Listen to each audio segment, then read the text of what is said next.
En ce vendredi, petit rappel pour nous, frères et sœurs, parents avant tout. Un rappel important sur l'éducation de nos enfants et surtout sur leur fréquentation. Beaucoup de parents pensent que leur enfant est bien éduqué, gentil, respectueux, et c'est peut-être vrai à la maison. Mais la réalité, c'est pas seulement la maison. La réalité, c'est le terrain. C'est l'école, la cour de récréation, le chemin de l'école, les discussions entre enfants. Un enfant ne vit pas dans une bulle, même si vous l'éduquez bien, même si vous lui parlez. Il est exposé, et ce qu'il voit dehors a parfois plus d'impact que ce qu'il entend à la maison. La fréquentation, c'est un sujet très sérieux. Un enfant influencé peut changer vite, et malheureusement, ce n'est pas toujours le bon qui élève les autres.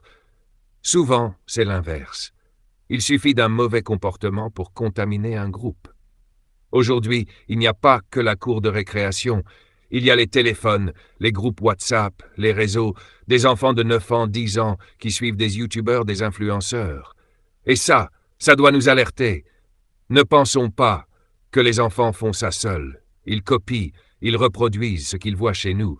Si les parents passent leur temps sur les écrans, si les parents suivent tout et n'importe quoi, les enfants feront pareil. Ils apprennent plus par l'exemple que par les discours. Il faut comprendre une chose simple.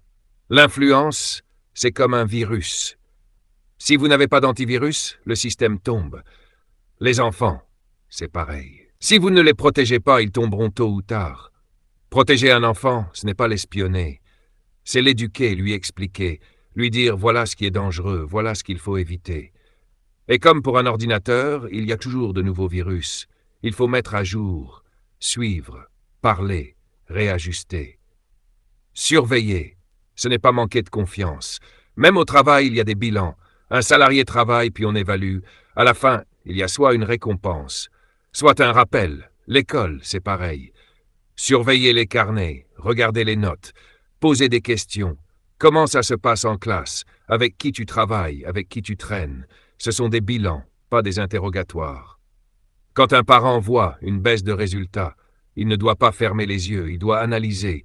Est-ce un manque de travail, un manque de concentration, une mauvaise fréquentation, trop d'écran? Suivre un enfant, c'est être présent.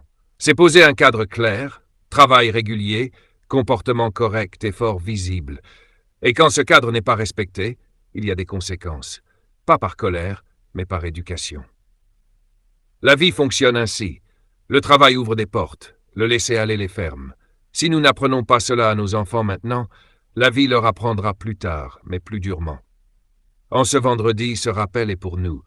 Nos enfants sont une responsabilité. Ils ont besoin de parents vigilants, présents et cohérents.